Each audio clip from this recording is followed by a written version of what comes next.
Es increíble estar en Perú de nuevo, amén. Hace una semana yo y Caro llegamos, ya me dieron leche de cabra. Soy muy agradecido de estar en el Perú, de verdad. Pero para quien no sabe, hace una semana yo y Caro regresamos porque estábamos en una conferencia en Londres que se llama GMC, que es una conferencia global de misiones. Reunidos con más de 1500 discípulos de todo el mundo, discípulos del Medio Oriente, discípulos de África, discípulos de América del Norte, discípulos de Europa y obviamente discípulos de Londres. Y fue increíble ver 17 adiciones en el reino de Dios, 14 bautismos, ver más de 130 iglesias en todos los continentes poblados, menos la Antártida. No sé si alguien va un día a la Antártida. Vamos, Anderson. Y existe mucho esa comparación entre el primer mundo y el tercer mundo. Se dice que aquí en Perú vivimos en el tercer mundo. Es solo pensar en tu barrio. En tu barrio, que es increíble, es donde Dios te puso para que fue increíble estar en Londres, ver algo diferente, pero al mismo tiempo era un poco confuso para mí. Entonces, si no sabes, Londres funcionan las cosas un poco al revés. El timón del carro no está a la izquierda, sino a la derecha. Las vías son invertidas. Entonces, donde tú piensas que el carro está bajando, la verdad va a subir. Todo está al revés.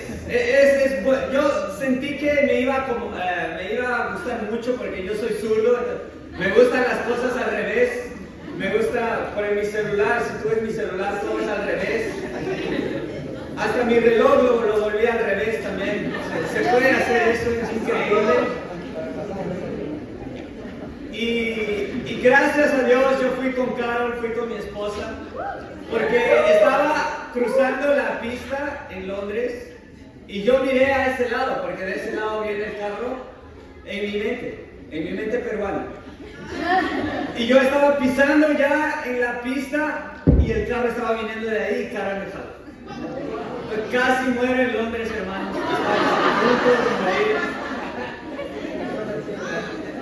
Iba a ser, wow, terrible, ¿no? Murió porque no sabe mirar la pista. Parece que tienes que aprender todo de nuevo. Y claro, es bonito Londres, los parques, es bonito el transporte. El transporte es maravilloso. Ves en la calle solo autos de lujo. Porque es barato comprar un carro allá. Claro, barato en lo que ellos ganan, ¿no? Pero barato tampoco tanto. Pero tú ves carros todos del año, carros nuevos, no ves coasters en la calle. Incluso los buses son todos nuevos. Yo quería ver esos buses antiguos, esos de 2 pisos. Pero todo es nuevo, sigue de 2 pisos, pero es nuevo. Que es una nueva generación, todo nuevo, ¿me entiendes? Pero yo amo el Perú. Fue bueno estar en Londres, fue bueno comer caracoles en París, pero yo amo el lomo saltado. Yo soy muy agradecido con la iglesia porque Carol está aprendiendo a cocinar comida peruana.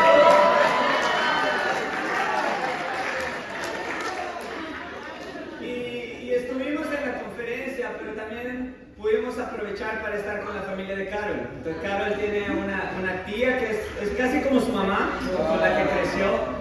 Y pudimos estar con ellos también 4 o 5 días. Carol hizo un lomo saltado para su tía. Su tía dijo, wow, tú hiciste eso. No le creía. Perú está haciendo grandes cambios. Grandes cambios en mi alimentación, gracias al Perú. Y yo amo estar en el Perú. Yo amo la generación que se va a levantar en el Perú. Y sí, pueden haber carros de lujo, pero lo más importante interesante es cómo estamos espiritualmente. Y yo tengo fe que la iglesia de Lima va a ser una iglesia ejemplar para el movimiento. ¿Amén? Yo tengo fe que la iglesia de Lima se va a levantar y el título de nuestra clase hoy es Una nueva generación se levanta. Y para eso vamos a estudiar en Éxodo 18, versículo 1. Éxodo 18, versículo 1. Lo que pasa en Éxodo es que Dios había liberado al pueblo de Israel de la esclavitud. Una esclavitud que había durado por años, una esclavitud que había durado por siglos. Y Dios mandó a un líder. Dios mandó a Moisés que liberó el pueblo de Israel. Y Moisés era un hombre que estaba lleno de miedos, pero aún así Dios lo levantó. Amén. Moisés después realizó grandes milagros a través de Dios. Dios, la verdad, hizo grandes milagros a través de Moisés. Y cuando ellos estaban saliendo de Egipto, se tropezaron con un mar, un enorme mar. Y Dios abrió el mar rojo. Ellos atravesaron el mar y ahora estaban emprendiendo su camino hacia la tierra prometida. Ellos eran una nueva generación, ya no era más esa generación esclavizada, ya no era esa generación que había vivido subyugada a un gran imperio como era el imperio egipcio, sino que ahora era una nación libre, era una generación libre. Y vamos a ver cómo esa generación se estaba desarrollando en el desierto. Fíjense conmigo en Éxodo 18, versículo 1. Todo lo que Dios había hecho por Moisés y por su pueblo Israel, y la manera como el Señor había sacado a Israel de Egipto, llegó a oídos de Jetro, sacerdote de Madián y suegro de Moisés. Entonces, todo lo que vas a hacer va a llegar a oídos de tu suegro, en algún momento. Entonces, si tienes miedo de eso, tal vez por eso sigues soltero. Pero todo va a llegar a oídos de tu suegro. Y lo increíble es que a oídos de Jetro llegó lo que Dios hizo. Entonces, cuando eres discípulo, va a llegar a oídos de tu suegro lo que Dios está haciendo en tu vida como discípulo de Jesús. Porque en el mundo las personas tienen miedo de lo que va a llegar a oídos del suegro porque están viviendo en pecado, están viviendo en cosas ocultas. Pero como discípulos nosotros no tenemos miedo a nuestros suegros, ¿amén? Porque no tenemos nada oculto. Versículo 2. Cuando Moisés despidió a Séfora, su esposa, Jetro la recibió a ella y a sus 2 hijos. Uno de ellos se llamaba Gersón, porque dijo Moisés: soy un extranjero en tierra extraña. Entonces, ellos tenían la costumbre de no poner cualquier nombre, sino un nombre que significaba alguna cosa. Entonces Luis tal vez ya está pensando cuál va a ser el nombre del futuro hijo o hija. Él sabe, hablamos con Milagros, la única certeza que tenemos es que va a ser aliancista.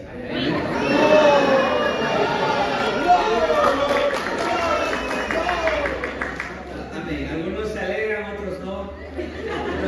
Y ahí Luis va a escoger un nombre, tal vez un nombre aliancista para su hijo. Puede llamarse Gualdín. A ver, le dejo la sugerencia. O puede ser Gersón. Versículo 4. El otro se llamaba Eliezer, porque dijo: el Dios de mi padre me ayudó y me salvó de la espada del faraón. Un nombre más cool aquí. Luis anota ahí. Versículo 5. Jetro fue al desierto para ver a Moisés, que estaba acampando junto a la montaña de Dios. Lo acompañaban la esposa y los hijos de Moisés. Jetro le había avisado, cuando tu suegro te avisa algo, Jetro le había avisado: yo, tu suegro Jetro, voy a verte. Me acompañan tu esposa y tus 2 hijos. ¿Cómo recibirías a tu suegro? Y encima le avisó. No sé cómo le avisó, en esa época no había WhatsApp, tal vez mandó a un mensajero. ¿Sí? ¿Y cómo Moisés recibió a su suegro? Versículo 7. Moisés salió al encuentro de su suegro, se inclinó delante de él y lo besó.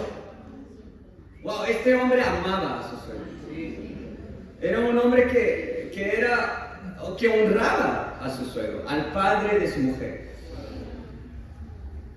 Lo besó y luego de intercambiar saludos y desearse lo mejor, entraron en la tienda de campaña. Entonces, imagínense esta relación de suegro y yerno, que se desean lo mejor. Wow. Tal vez eso en el mundo es casi una ilusión. Pero esa era la relación que tenía Moisés con su suegro Jetro. Una relación tan íntima, tan profunda. El versículo 8 dice: allí Moisés le contó a su suegro todo lo que el Señor les había hecho al faraón y a los egipcios en favor de Israel. Todas las dificultades con que se habían encontrado en el camino y cómo el Señor los había salvado. Moisés le relató todo a su suegro de cómo Dios los había ayudado. Y eso es lo increíble de pasar por dificultades. Porque en la dificultad muchas veces nos quejamos. En las dificultades nos ponemos a pensar, ¿será que Dios está conmigo? En las dificultades nos ponemos a pensar, ¿será que soy capaz? Pero cuando Moisés le contó sobre las dificultades, él le contó también de cómo el Señor los había salvado. Cuando pasas por dificultades, es una oportunidad para que Dios te salve. Amén. No para que alguien te salve, no para que tu discipulador te salve, no para que una persona te dé una palabra de apoyo, no, es para que Dios muestre su poder. Cuando pasas por una dificultad, Dios te puede salvar. Y es por eso que muchos se jactan de su vida cuando están en bienestar. Cuando no tienen ninguna dificultad, cuando las cosas están bien, ni siquiera piensan en Dios. Y se llenan de orgullo porque yo he conseguido eso con mi trabajo, con mi esfuerzo.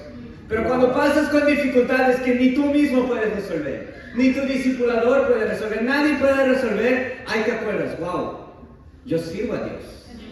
Y solo Dios me va a salvar de esto. Entonces la dificultad es algo increíble, es una oportunidad para ser salvados por Dios. Amén. Y eso es lo que Moisés entendía, eso es lo que Moisés le relató a Jetro. Versículo 9. Jetro se alegró de saber que el Señor había tratado bien a Israel y lo había rescatado del poder de los egipcios. Y exclamó: alabado sea el Señor, que los salvó a ustedes del poder de los egipcios. Alabado sea el que salvó a los israelitas del poder opresor del faraón. Ahora sé que el Señor es más grande que todos los dioses. Entonces imagínense eso, Jetro, él tal vez todavía creía en algún Dios. Tal vez él tenía aún cosas de su cultura, de cómo había sido criado. Y ahora dice, ahora sé que Dios es el único Dios entre los dioses. Ni siquiera tal vez él era un hombre que estaba bien con Dios, pero en ese momento él entendió, wow, Dios es grande. Dios realmente, tu Dios es el Dios al que debo servir. ¿Y qué es lo que hace enseguida? Versículo 11. Ahora sé que el Señor es más grande que todos los dioses, por lo que ha hecho a quienes trataron a Israel con arrogancia. Dicho esto, Jetro le presentó a Dios un holocausto y otros sacrificios. Y Aarón y todos los ancianos de Israel se sentaron a comer con el suegro de Moisés en presencia de Dios. Al día siguiente, ya pasó la visita, el suegro llegó, al día siguiente hay que trabajar. Versículo 13, al día siguiente Moisés ocupó su lugar como juez del pueblo. Y los israelitas estuvieron de pie ante Moisés desde la mañana hasta la noche. Bastante tiempo, en medio del desierto. Y dice que estaban acampando ahí, al lado de la montaña de Dios. O sea, ni siquiera tenían una casa, no había nada confortable. Y estaban esperando a Moisés desde la mañana hasta la noche. Cuando su suegro vio cómo procedía Moisés con el pueblo, le dijo: ¿pero qué es lo que haces con esta gente? A su suegro le indignó lo que pasó.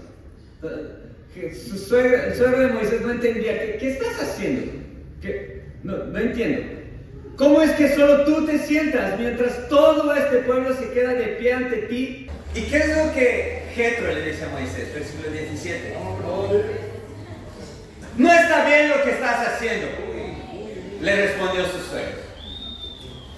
Wow, imagínate esa respuesta. Imagínate, tú le cuentas todo, no, pero yo hago esto y el otro. No está bien lo que estás haciendo. Punto. Hay veces los suegros son así, ¿no? Primer punto, una generación se levanta, primer punto, por su humildad. ¿Cómo te sentirías cuando alguien te dice las cosas de frente? ¿Cómo te sientes cuando alguien te dice las cosas tal como son?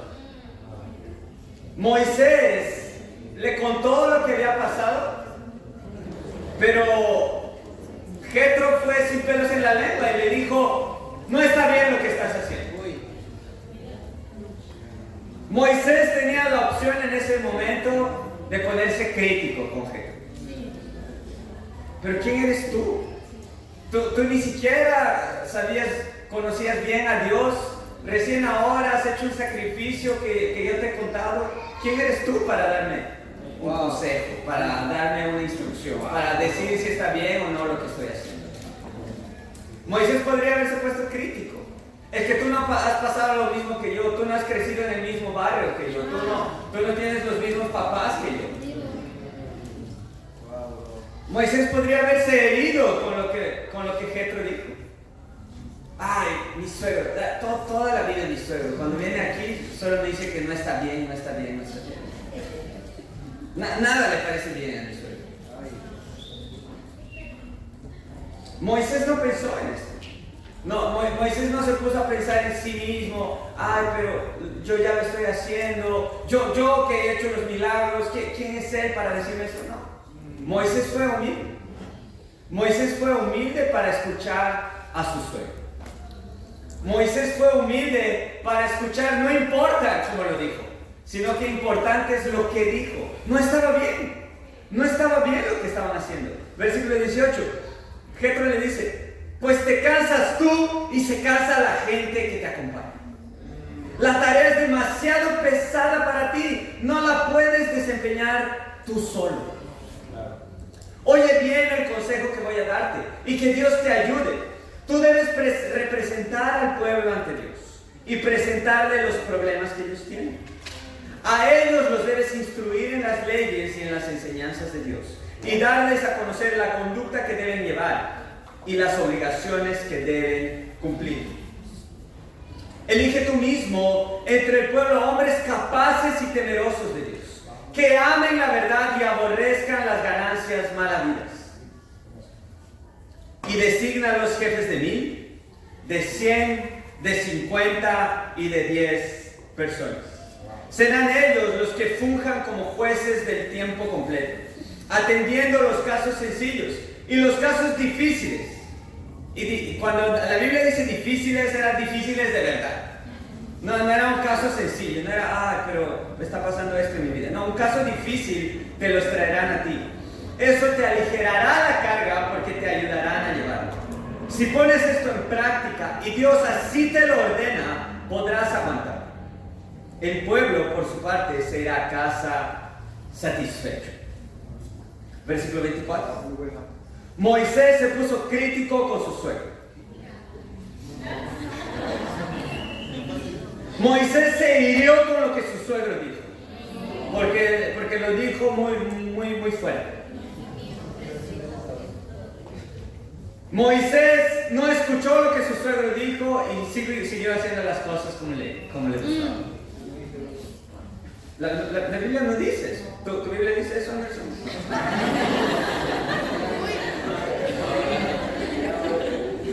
Moisés atendió la voz de su suegro y siguió sus sugerencias. Escogió entre todos los israelitas hombres capaces y los puso al frente de los israelitas como jefes de 1000, 100, 50 y 10 personas. Estos jefes fungían como jueces de tiempo completo, atendiendo los casos sencillos, pero remitiendo a Moisés los casos difíciles. Más tarde, Moisés despidió a su suegro. Entonces, es bueno que no se quede mucho tiempo el suegro, porque si no, si está mucho tiempo con el suegro, amén. Por eso la Biblia dice, el hombre saldrá de la casa de su madre y de su padre y hará su casa, amén. Entonces, no irá a la casa de otro porque hay conflicto, es inevitable. Entonces Moisés sabía eso y suegro, creo que ya es hora que vayas a cuidar de tus cosas también. Gracias por el consejo. Entonces Moisés más tarde despidió a su suegro, quien volvió entonces a su país. Entonces, lo mandó a su país, ni siquiera lo mandó a su país. Le pagó el pasaje, tal vez. ¿Y cuál es el primer punto? Es necesario ser humilde. Para levantarse es necesario ser humilde. Moisés fue humilde. Tomó el consejo de alguien que ni siquiera estaba sirviendo a Dios en un momento. ¿Por qué? Porque este hombre no le dijo algo en su favor, sino le dijo algo que iba a ayudar al pueblo. Jetro le dio un consejo para ayudar a Moisés y para ayudar al pueblo. Y algo increíble que Jetro hace es le dice que tú debes consultar a Dios. En el versículo 23 dice, si pones esto en práctica y Dios así te lo ordena. Ese va a ser nuestro segundo punto. Pero la humildad es sumamente importante. Sí. La humildad para escuchar a los otros. ¿Cuán abierto eres para pedir consejos? A veces solo comunicas lo que vas a hacer. Y incluso comunicas, yo no quiero guardar nada, pero voy a hacer esto. Y ni siquiera pediste consejo. Simplemente voy a hacer esto. ¿Por qué? Porque a mí se me antoja. Y crees que estás siendo humilde comunicando. Pero comunicar no es un acto de humildad. Sí. Más bien demuestra más tu orgullo. Wow. O sea, porque yo ya lo pensé, ya lo hice. Y no importa lo que vas a decir, yo lo voy a hacer igual. Solo quiero que sepas que lo voy a hacer. Y cuando alguien te dice algo que no te gusta, te hieres. Te pones crítico. Ah, pero ¿por qué lo dijo así? ¿Por qué lo dijo de esa forma? ¿Por qué lo dijo esa persona? ¿Por qué lo dijo el otro? ¿Pero por qué no le dijo a mi discipulador? Ahí yo lidiaría con mi discipulador porque no me gusta lidiar de frente con las personas. Tu herida con alguien va a ser del tamaño de tu orgullo. Wow. Cuanto más orgulloso eres y te hieres con alguien, es porque tu orgullo está siendo herido. Y cuanto más te quieres, eso es tu orgullo, es del tamaño de tu orgullo. Y lo increíble de entender espiritualmente sobre las heridas es que Jesús fue herido. Sí. Jesús fue maltratado. A Jesús no le dijeron palabras bonitas. Sí. Pero aún así, Jesús no se sintió herido. Sentirse herido es una decisión. Alguien incluso te puede decir algo para herirte. Te puede mirar a la cara y decirte, wow, pero tú, ¿por qué eres de Alianza? Tal vez te quieren herir así. Pero si tú eres alguien humilde, tú no te vas a herir. Por más que alguien te diga algo hiriente, por más que alguien te diga algo pecaminoso, por más que alguien peque contra ti, herirte es una decisión tuya. Muy bueno.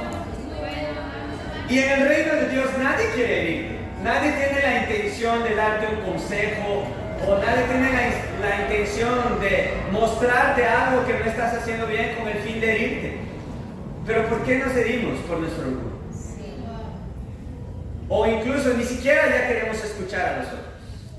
Por nuestro orgullo. Por más que alguien te diga algo hiriente, ¿cuál es el desafío? No te hieras. Decide no herir.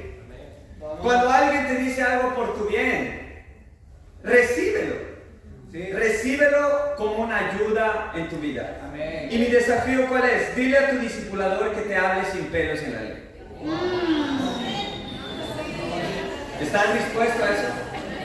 ¿Estás dispuesto? Porque ¿qué es lo que pasa? Muchas veces en el discipulado, tu discipulador te tiene que hablar por el borde para llegar al tema central. Porque sabe que si te habla directo te va a herir. Si te habla directo, ay, pero me dijo así, pero no. Y wow, y solo me reprende. Y a veces tu discipulador primero te tiene que llevar un café. Comprarte una torta, que te gusta. Dilo, bro, dilo.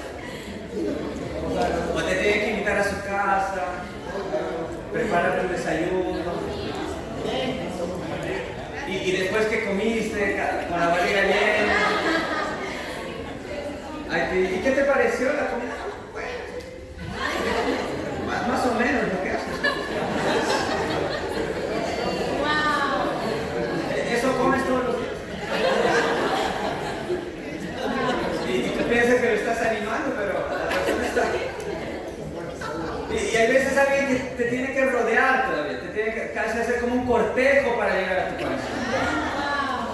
Dilo, bro. Y eso es porque eres orgulloso. Eso es porque es difícil hablar contigo las cosas que son importantes. ¿Cuál es tu humildad como discipulador? Para pedir consejo, para pedir críticas constructivas. Si has hecho una bienvenida, si has hecho una contribución, ¿cuánto pides consejo? ¿Cómo lo hice? Lo hiciste mal. Y no te sientas mal si lo hiciste mal. Si lo hiciste mal, amén. Le puedes decir, Michelle, si lo grabaste, mándame el video para ver qué necesito cambiar. Vamos, es increíble. No te sientas mal si has hecho algo mal. Porque todos comenzamos aprendiendo. Sí. El punto es si crees que lo estás haciendo bien y no haces nada. O el punto es cuando estás haciendo las cosas por tu cuenta sin pedir consejo. O cuando te quieres, cuando alguien te dice las cosas como son. No seamos discípulos de Cristal. No Cristal, nuestra hermana. No Cristal, el equipo. Pero Cristal, de ser demasiado frágiles. Y eso es lo que estamos hablando en el devocional de universitarios. Sí.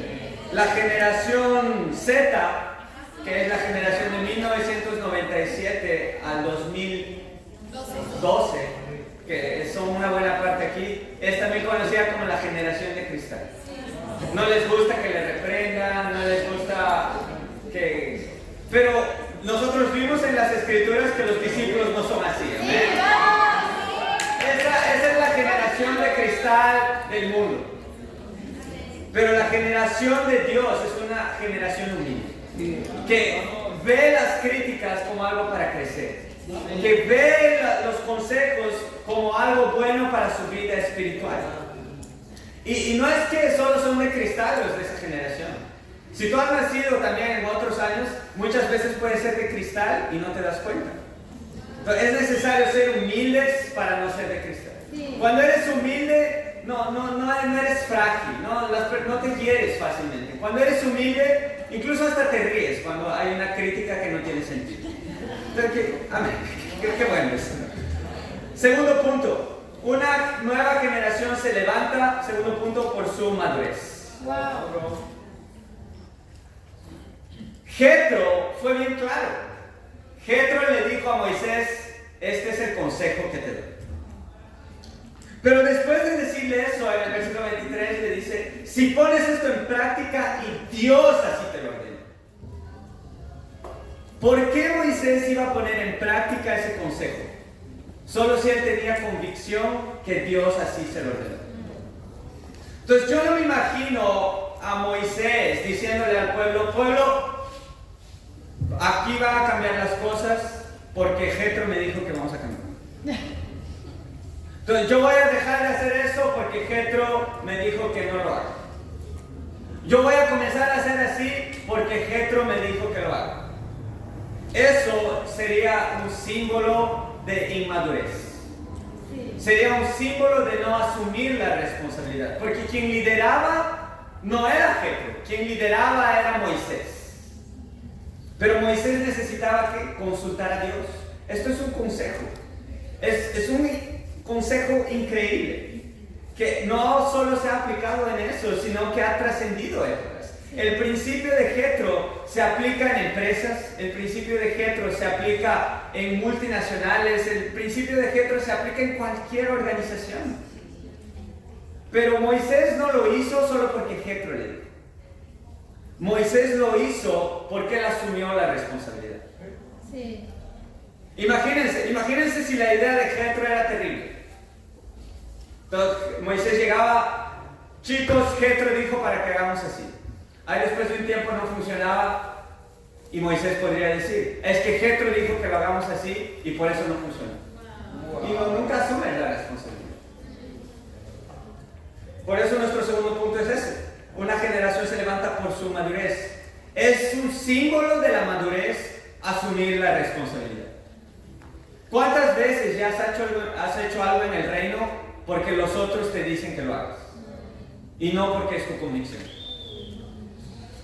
Muchas veces yo ya he escuchado hermanos que dejan de hacer algo, pero yo no yo no puedo ir en citas. ¿Por qué? Porque mi discipulador me dijo. No es porque tu discipulador te lo dijo. No es porque alguien no quiere que hagas eso, no.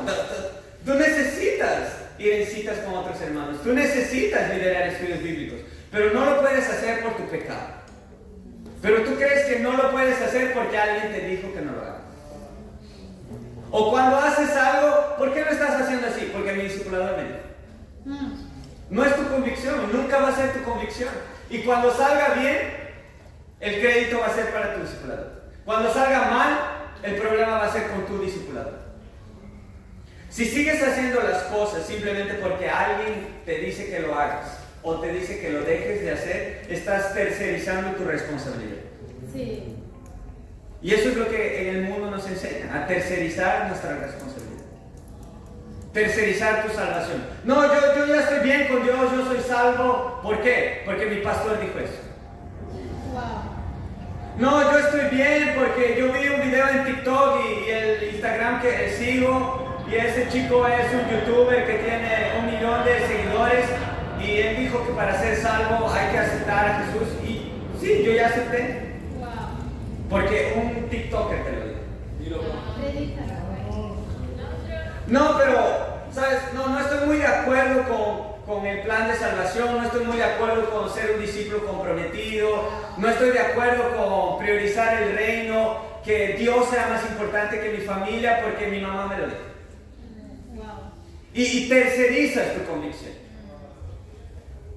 Tu fe pasa a ser la fe de otra persona y no haces las cosas por tu propia convicción, no asumes la responsabilidad. Entonces deja de hacer que tu salvación dependa de alguien. Deja de hacer que tu salvación dependa de una institución. Deja de hacer que tu salvación dependa de una persona. Que tu salvación dependa apenas de la Biblia. Amén. De que tu salvación dependa apenas de tu relación con Dios y de la palabra de Dios. Amén. Y por eso nosotros, como iglesia, tenemos una guía de principios básicos.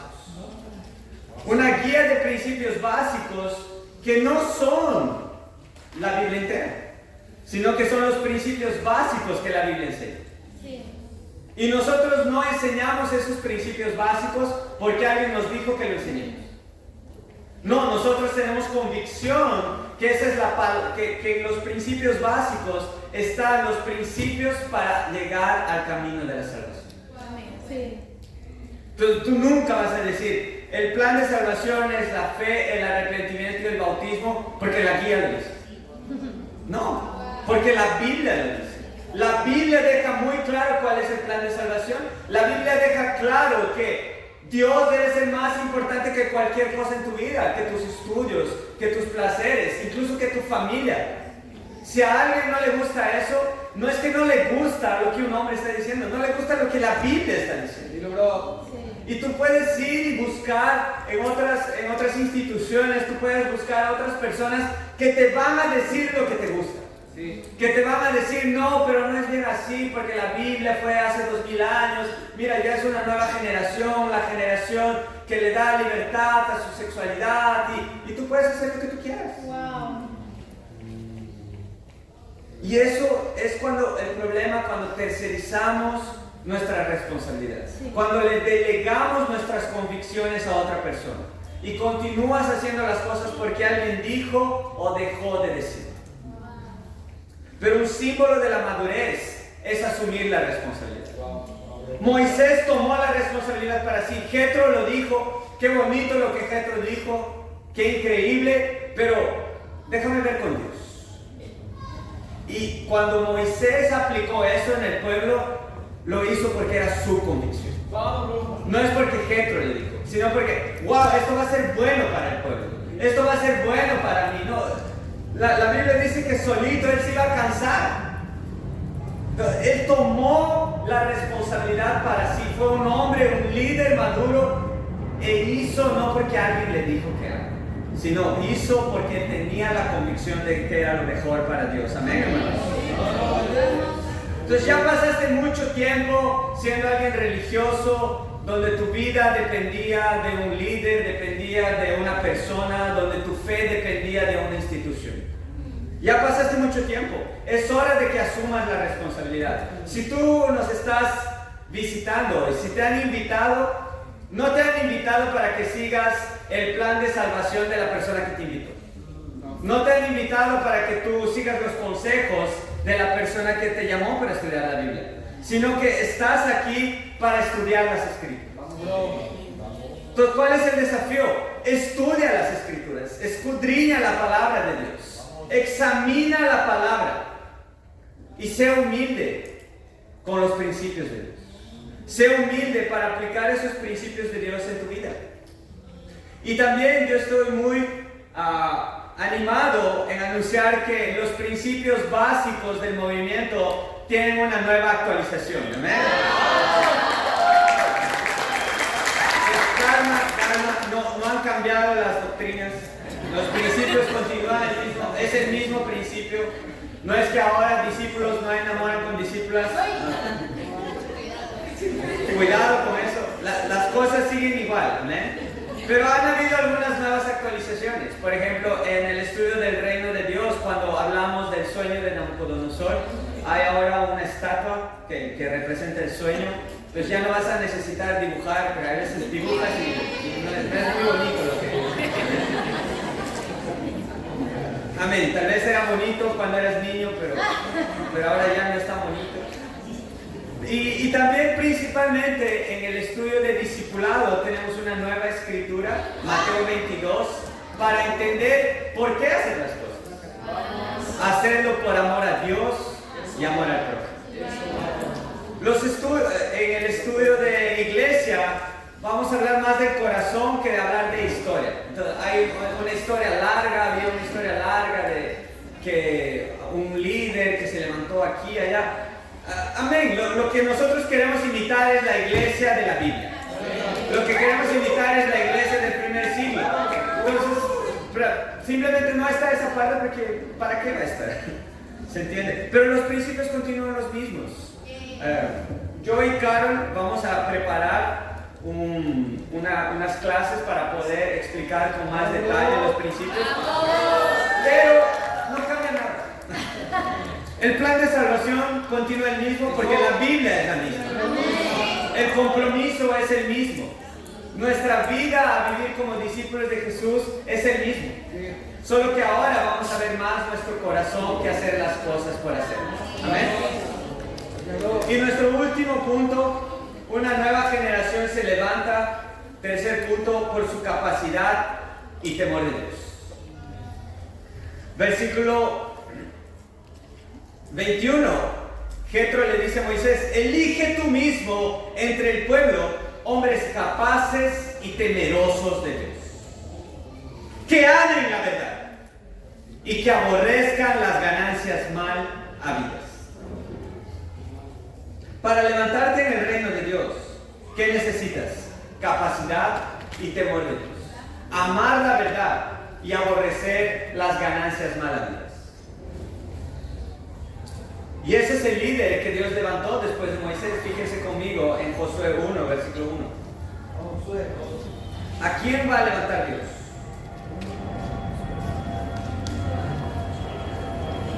Josué 1, versículo 1.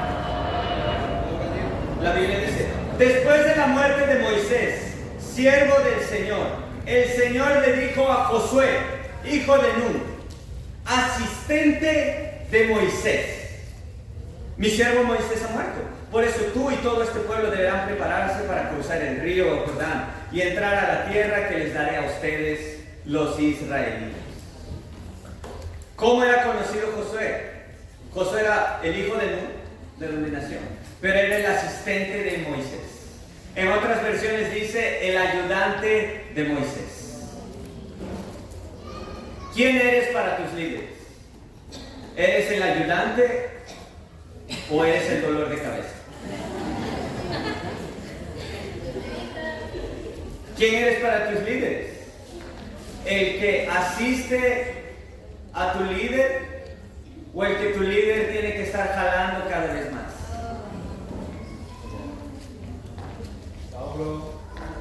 Y siendo honestos, hermanos, fue increíble estar con más de 1500 discípulos que sueñan en crecer para Dios, sueñan en liderar mucho más. Fue increíble ver 17 adiciones, líderes que se están levantando en todo el mundo. Ver a nuestros hermanos de Brasil que se están levantando aún más para Dios. Y cuando me pongo a pensar en la iglesia de Lima, con 120 discípulos y apenas 7 charlas bíblicas, yo veo un problema. La Biblia dice que debemos elegir a hombres capaces y temerosos de Dios. Y yo creo que aquí hay hombres y mujeres capaces. Sí. Todos tienen capacidad. Sí. Algunos tienen capacidad para 10, otros para 50, para 100, otros para 1000. Sí. Pero lo que falta es temor de Dios. Y por eso solo hay 7 parejas de líderes de charla en esta iglesia. Y cada charla tiene casi 20 personas. ¿Y qué es lo que pasa? Como aquí el propio Jetro le dijo a Moisés, cuando solo alguien hace todo, esa persona se agota, esa persona se cansa. Y tú piensas, pero hay más gente en las charlas, entonces hay más gente para hacer cosas. Pero yo ya he escuchado de líderes de charla que están cansados. Líderes de charla que se sienten solos. Porque las 20 personas en su charla no son ayudantes, sino que son un dolor de cabeza. Y eso es lo que más me preocupa. Ver hombres y mujeres con capacidad, pero con falta de temor de Dios. ¿Y por qué no tememos a Dios? ¿Por qué estamos cansando muchas veces a nuestros líderes? Tal vez había más charlas bíblicas, ahora hay menos charlas bíblicas. ¿Por qué? ¿Te has puesto a pensar? Más gente se está cansando. ¿Por qué pasa eso? Fíjense conmigo en Isaías 3, versículo 6.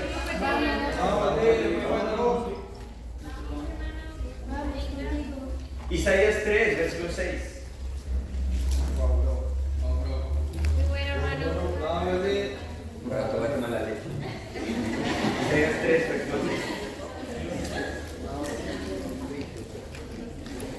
Entonces un hombre agarrará a su hermano en la casa de su padre y le dirá, sé nuestro líder, pues tienes un manto.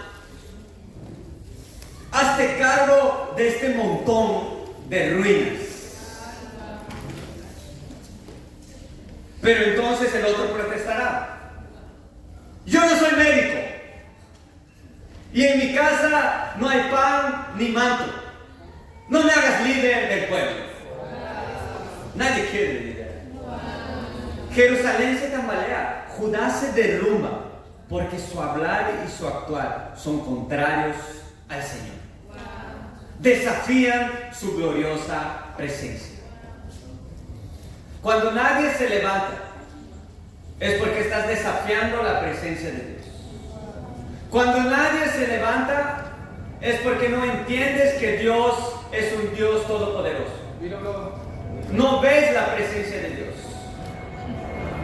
Y lo que pasa es que si no ves la presencia de Dios, si no estás conectado con Dios, no vas a temer a Dios. ¿Cómo es posible temer algo que no conoces?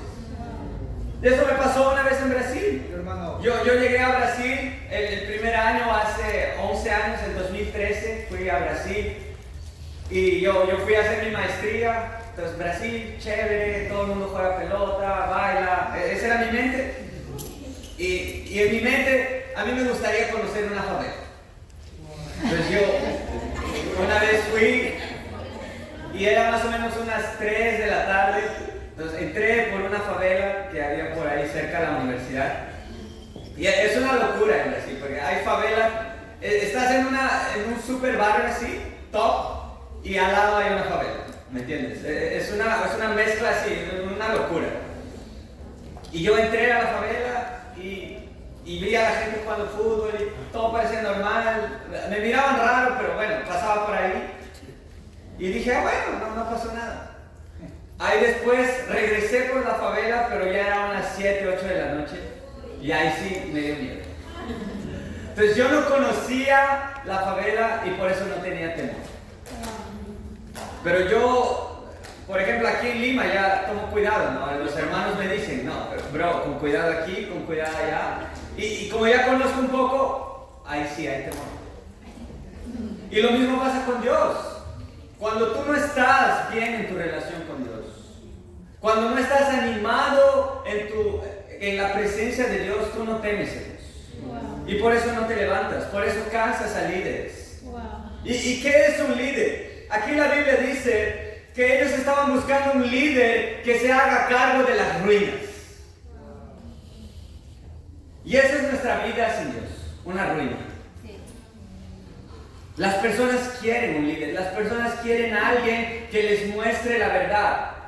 Pero si nadie se levanta, si pones excusas como este hombre, yo no soy médico, en mi casa no hay pan ni manto, no me pongas como líder.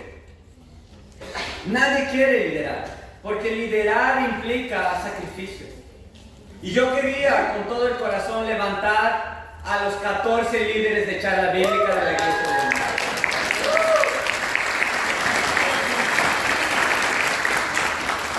Porque ellos trabajan, ellos estudian. No es que ellos lideren charla bíblica porque no tienen nada que hacer en su vida. Porque, bueno, no tengo nada que hacer, voy a liderar una charla. No. Ellos trabajan, ellos estudian, tienen familia, tienen perros que alimentar. Y aún así, después de todas esas responsabilidades, ellos están dispuestos a dedicar el tiempo para evangelizar.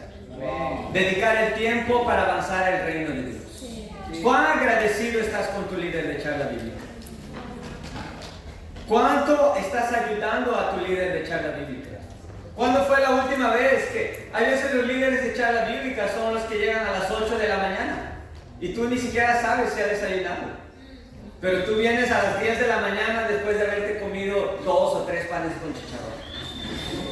¿Cuándo fue la última vez que has servido a tu líder? Y es en serio. A mí ustedes no necesitan servirme, pero amen a sus líderes de charla bíblica. A mí me entristece cuando un líder de charla bíblica me dice me siento solo en mi charla. Cuando hay 20 en tu charla, cuando hay 15 personas en tu charla, ¿por qué te sientes solo? Claro, es un pecado, porque no estás solo, está con Dios, amén. Entonces, si eres un líder de charla bíblica y te sientes solo, recuerda, estás con Dios. Si tienes a Dios, no necesitas nada más. Entonces, un líder de charla no quiere que tú te levantes para que le aligeres la carga. Él quiere que tú te levantes para que puedas ayudar a otras personas, para que podamos crecer como familia. Solo cuando estamos juntos, ayudándonos unos a otros, vamos a crecer el reino de Dios. Cuando toda la charla bíblica está empeñada en salvar a los perdidos. Cuando cada charla bíblica tiene una meta de salvar a más personas. Y esa es la meta para cada charla bíblica hasta el final de este año. Y hasta el final de tu vida. Que cada charla bíblica sea fructífera una vez por mes. Si cada charla es fructífera una vez por mes, la iglesia va a crecer. Sí. Es inevitable. Pero si solo el líder de charla está con esa meta, con ese objetivo, lo vas a cansar a él y a veces lo vas a distraer de la misión. Honremos a nuestros líderes. Vamos. Honremos a los líderes que Dios puso en nuestra vida. Honra a tu líder de charla bíblica. Muéstrale cuánto realmente quieres ayudar. Muéstrale cuánto realmente quieres ser un apoyo para él. No un dolor de cabeza. No la persona que a cada rato tiene que estar llamando. No el discípulo que solo aparece una vez por semana y después nadie sabe de su vida. Sea un discípulo proactivo. Sea un discípulo que ayuda. Pero no lo hagas por tu líder de charla. No lo hagas porque él está cansado. Tal vez está durmiendo durante la prédica ahorita. No lo hagas por eso. En Salmos 5, versículo 7, la Biblia dice: entraré en tu casa y me postraré en tu santo templo con la reverencia que te es debida. Haz todas las cosas por reverencia a Dios. Sí. Haz todas las cosas porque amas a Dios. Vamos. Que tu líder de charla bíblica esté cansado, amén. Pero no lo hagas por él, hazlo por Dios. Busca la presencia de Dios. Deja de hacer las cosas porque alguien te dice o porque alguien no te dice que hagas. No cambies tu corazón solo porque alguien predicó. Cambia tu corazón por Dios. Lleva los desafíos de una prédica, no porque el líder de la iglesia dijo que hagas, sino lleva ese desafío porque es tu convicción con Dios. Amén. Vamos. Pero para eso necesitas buscar la presencia de Dios. Sí. ¿Y cómo buscamos la presencia de Dios? Por medio de la oración. Por medio de la oración nosotros podemos estar en la presencia de Dios. Ora fervorosamente. Cuando entres a la oración, como dice la Escritura, hazlo con la reverencia que le es debida a Dios. Ora a Dios con reverencia. Dedícale a Dios ese tiempo. Sirve a Dios. Porque cuando lo hagas, tu corazón va a cambiar. Cuando lo hagas, no vas a estar preocupado en tus problemas. ¿Será que a la hermana que me gusta también le gusta? No vas a estar pensando en eso. No vas a estar pensando qué habrá cocinado mi mamá. No vas a estar pensando en esas cosas. Vas a pensar, ¿qué más puedo hacer por mí? ¿Qué más puedo hacer por mi charla? ¿Qué más puedo hacer para que mi líder esté enfocado en avanzar el reino que ocupado con mis problemas? ¿Qué más puedo hacer por Dios? Solo vas a hacer si tú estás en la presencia de Dios. Porque cuando estás en la presencia de Dios te vas a llenar de fe, te vas a llenar de confianza.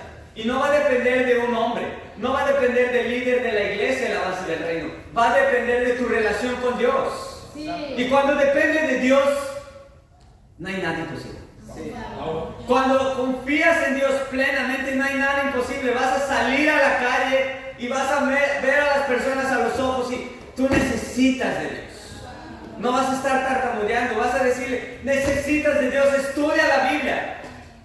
¿Por qué? Porque solo Dios va a cambiar su corazón. No van a ser tus palabras, no va a ser tu forma de hablar, va a ser Dios y su poder que va a transformar cualquier corazón. Amén.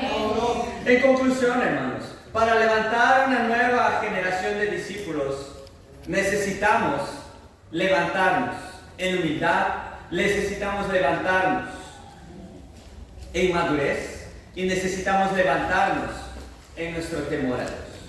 Sin duda alguna, dos hermanos que me inspiran de esta nueva generación de discípulos son Gaby y Raúl. ¿Amén? Sí.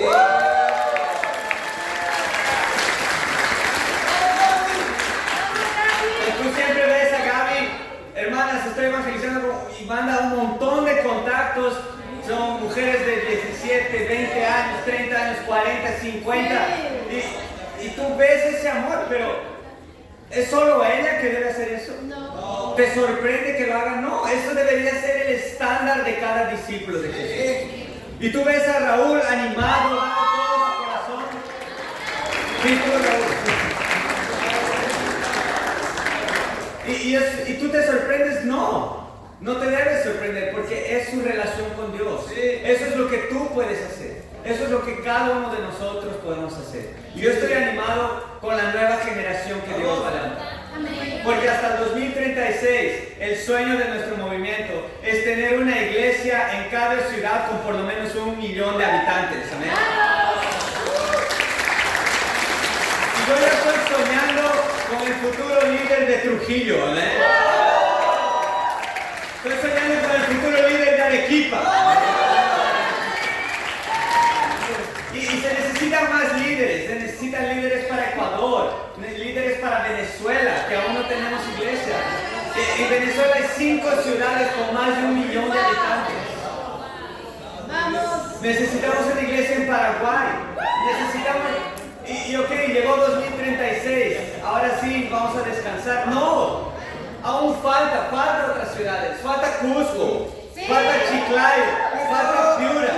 Pero eso solo se va a dar si esta generación ahora se levanta y levanta otras generaciones. Y para Dios sea la gloria.